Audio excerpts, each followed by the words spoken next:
Welcome to The Courage Effect. I'm Suzanne Weller, and this is a show about growth and unleashing what's possible.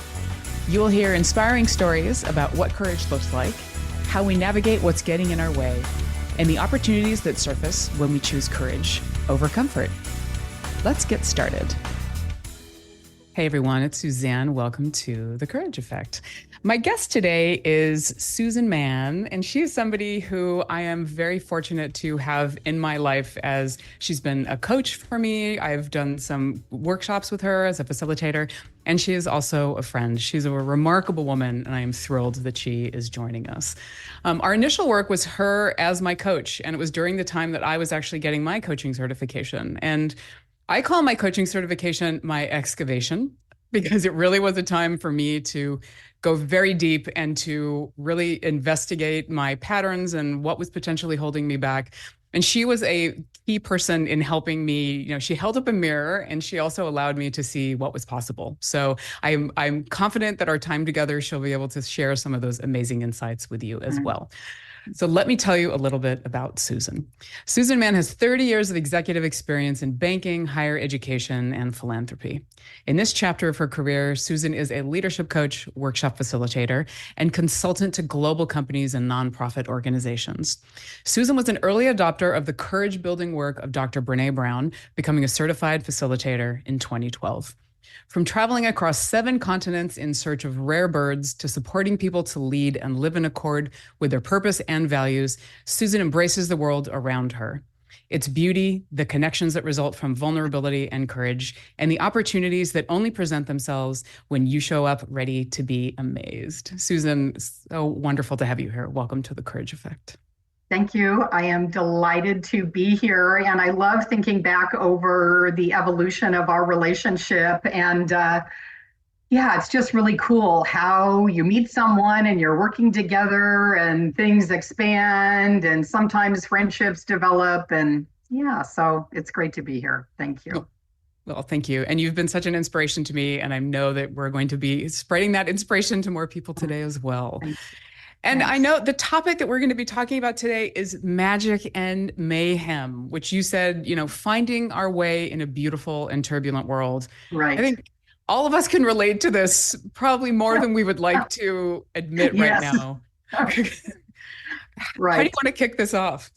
Yeah, well, I would just sort of underscore that when you put the invitation out to join you, and of course I was like, any chance to be in conversation with you, I'm happy to do that. And then my wheels were turning like, well, what do I want to talk about? What's a worthy subject, And so this idea, as I noodled on it, this idea of magic and mayhem came to me and kept coming back. And I was collecting all of these, journal articles and pieces I was reading and seeing online. And I think for me and for so many of us, the idea of how can we navigate the macro, the big picture challenges that the world and the US face today, and also those daily challenges. How do we do that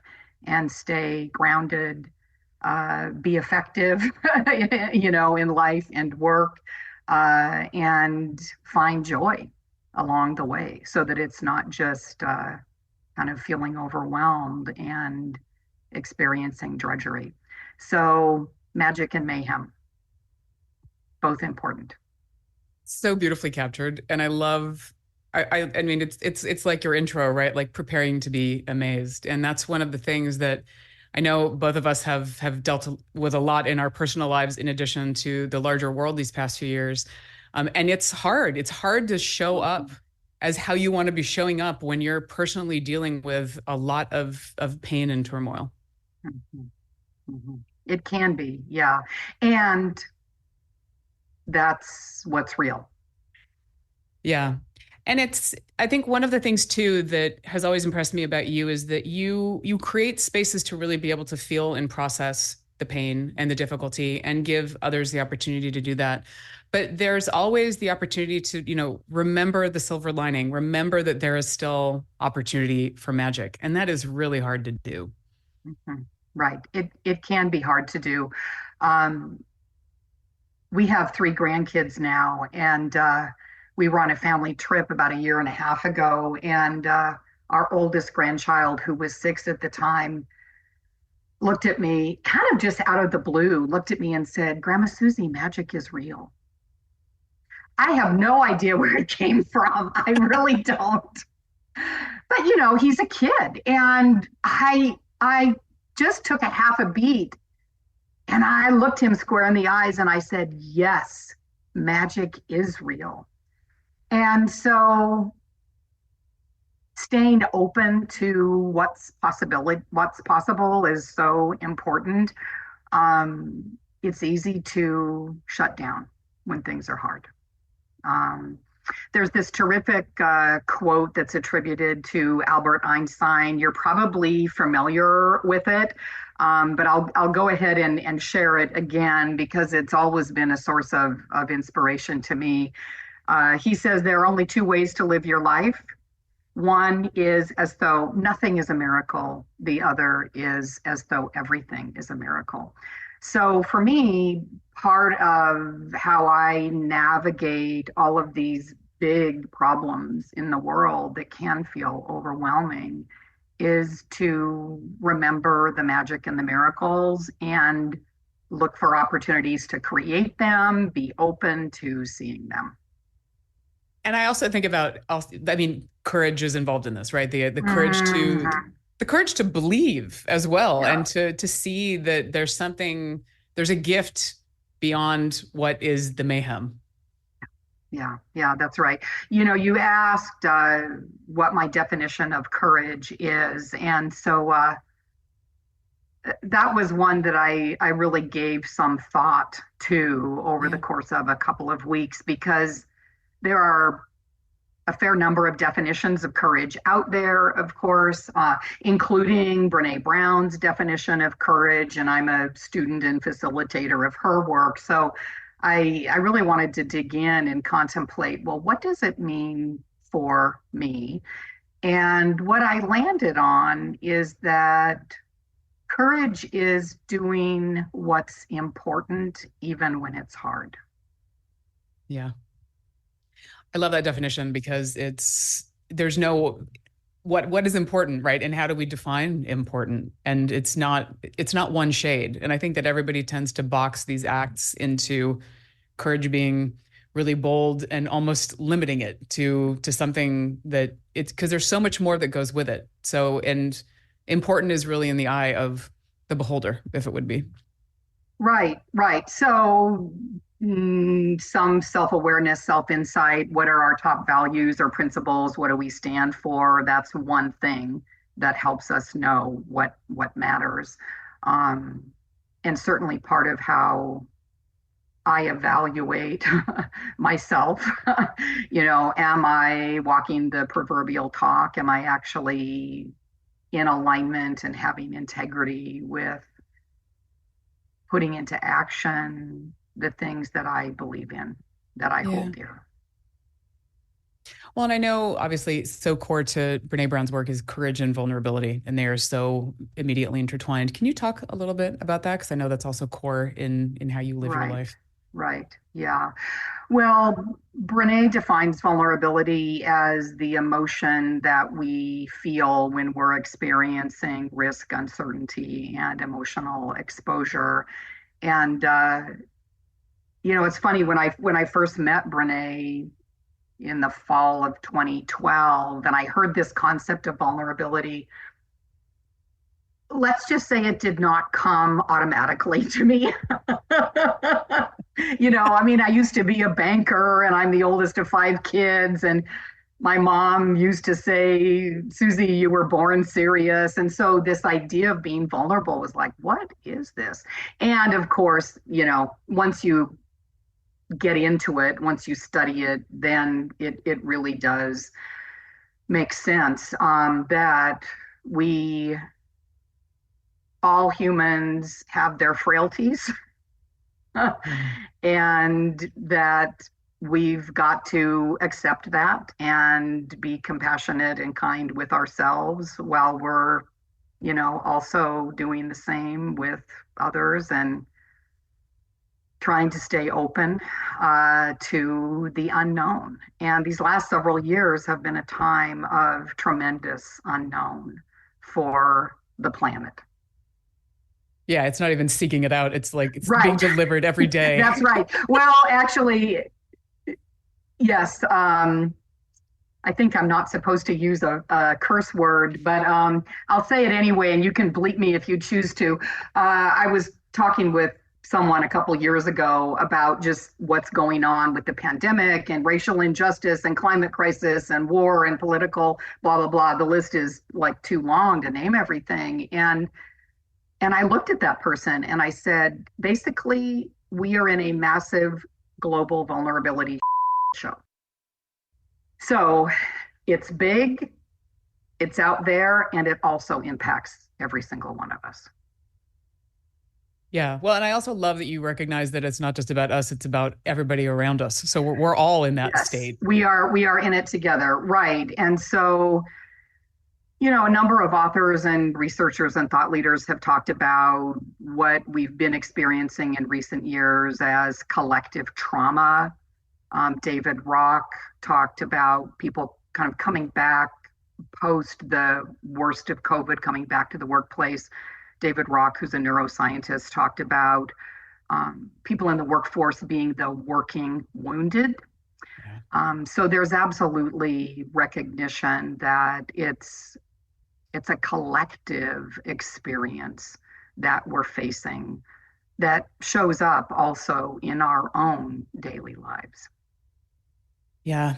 Well, and I just think back so much to every day having something new delivered as well. And not even, and the whole idea of needing adaptability before this, and then it just reinforces it all the way. So we do need to cut to a break. I'd love to come back and talk more about that collective trauma and sort of that experience and how we can potentially tap into our agility and our vulnerability and courage ourselves and for others. Great. So we're going to cut to a break. This is Suzanne with The Courage Effect. Stay tuned. Courage takes on many forms. I believe that one of the most courageous things that we can do is recognize when we need help and seek out support. Is something interfering with your happiness or keeping you from achieving your goals? If you're going through a hard time, possibly struggling with depression or anxiety, therapy can give you tools to approach your life in a very different way. That's why I'm excited to tell you about today's sponsor, BetterHelp. BetterHelp's mission is to make therapy more affordable and accessible. It's an online platform where you can be matched with a professional therapist in as little as a few days just by filling out a few questions. I know from personal experience that finding a therapist and the right fit can be really difficult. With BetterHelp, you can easily switch to a new therapist at no additional cost. For more information and to sign up to get matched with a therapist, go to BetterHelp, that's HELP.com/courage. Visiting this link both supports the show and gets you 10% off your first month of BetterHelp. So if you're struggling, consider online therapy with BetterHelp. Easy on the ears, good for the soul. Alternative Talk 1150. Welcome back to The Courage Effect. This is Suzanne, and my guest today is Susan Mann. So Susan, we were talking about the sort of collective trauma that we've all been experiencing over the past few years, which I think is, I know is overwhelming. Can you talk a little bit about that? Mm-hmm. Right. Well, it certainly shows up when I think about my work as an executive and leadership coach. And I bet that you hear it in your coaching conversations. I also hear it in workshops and leadership trainings that I facilitate. So it's in the sort of air, people are talking about it regularly, and it does have an impact on us for sure. A couple, 3 weeks ago, I had a coaching call with an executive that I'm kind of midway through an engagement with. And when we got onto Zoom, she looked really sort of off, just like sort of flat, meaning no emotion. Like she was sort of like trying to keep it together. And I said, "Hey, what's up?" And she referenced wars that are happening in various parts of the world and said, with some tears, "Susan, I don't know how to contain it anymore." Mm.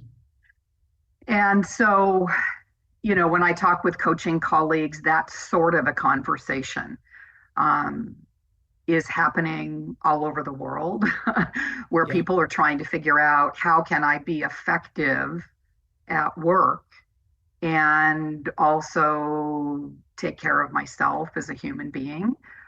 So I shared this quote that I love from Einstein that to me is about like, I want to hold that mindset of seeing things as a miracle or finding the magic.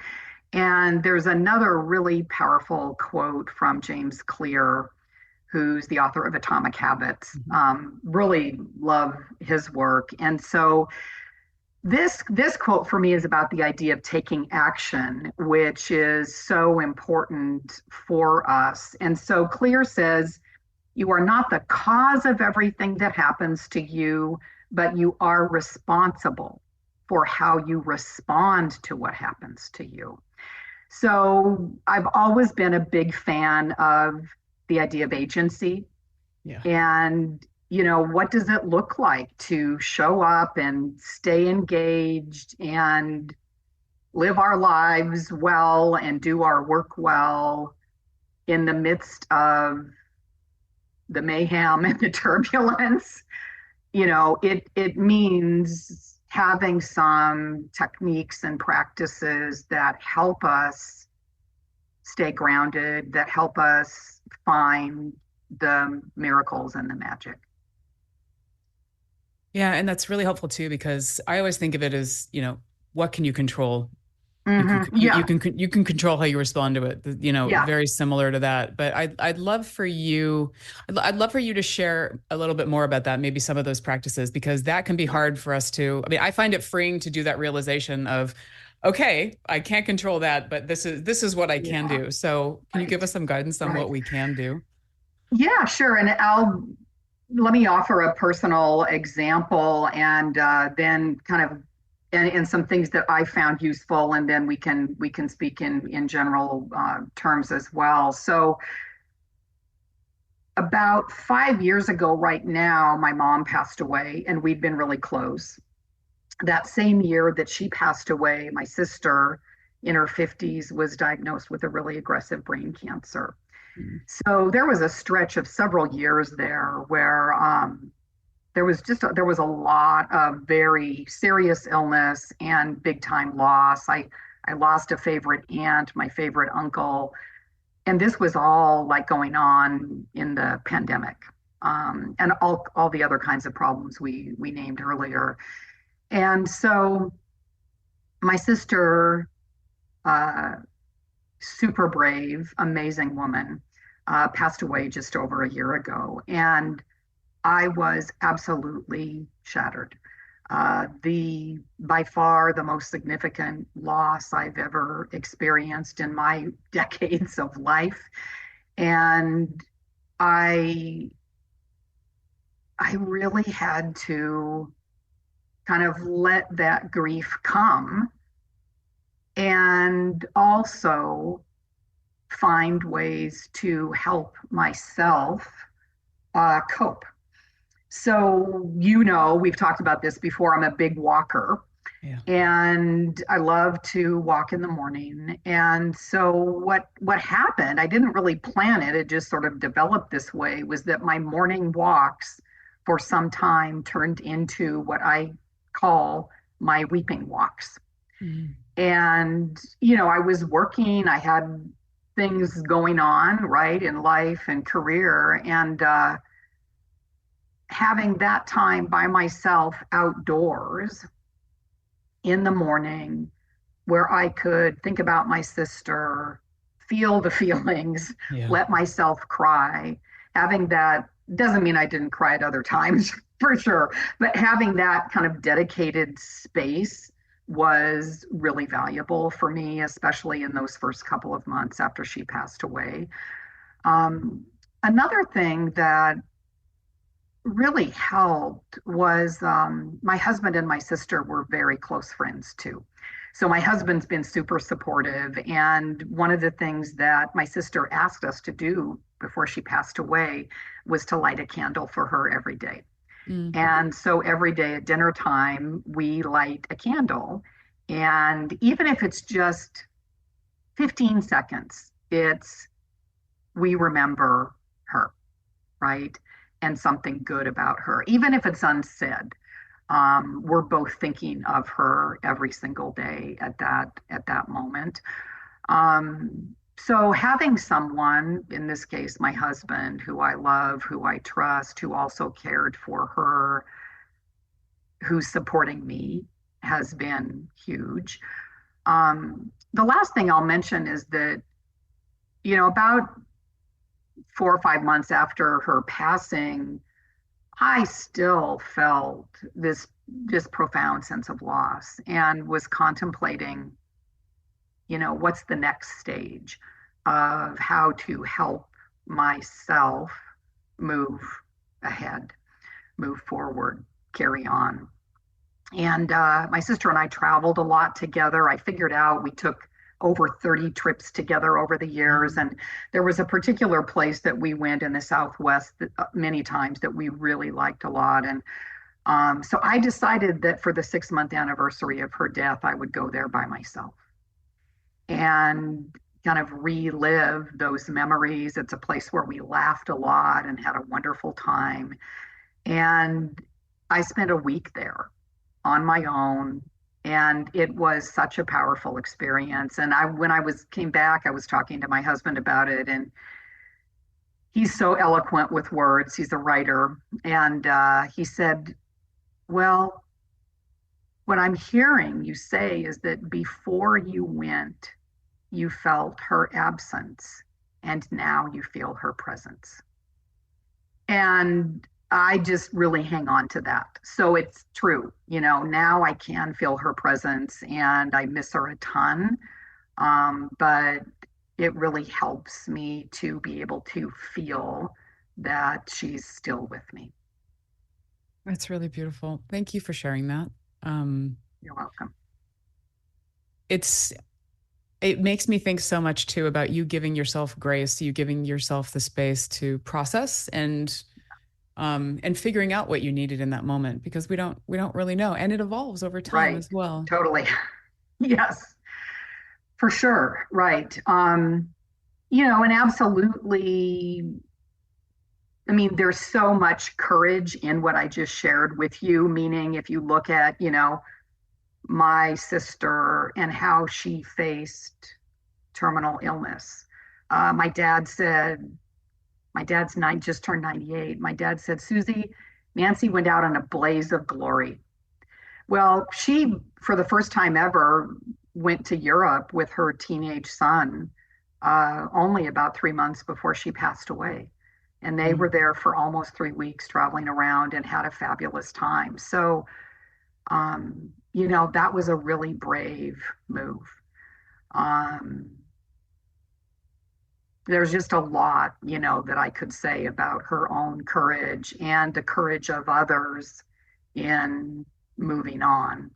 And we all suffer losses. So how we help ourselves do that is so important. Yeah. And as you said too, and fighting cancer is such a battle. I mean, and not just for you when you're going through it, the courage of yourself, but your family, everybody that's supporting you. There's a lot there, and how wonderful to be able to honor her in a new and different way. Right. Yeah, for sure.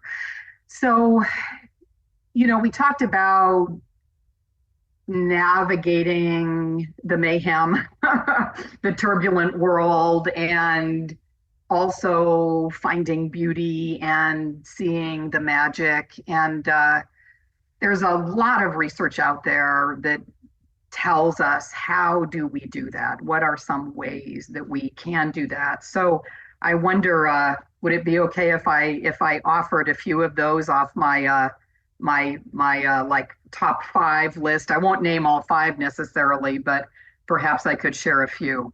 Go for it. We don't have much time left, but this is vital. So Great. Please share. Okay, good.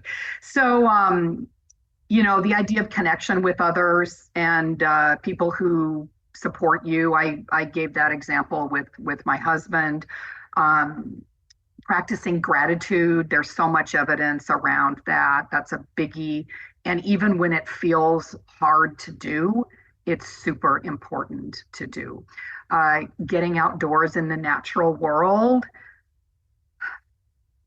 it feels like we should know that intuitively, and yet there's more and more evidence about how important it is to just get outside and move our bodies. One of the other things is making sure that we're giving ourselves time and space to unplug. I mean, I did that with that retreat that I took last spring. I did it when I took those daily walks.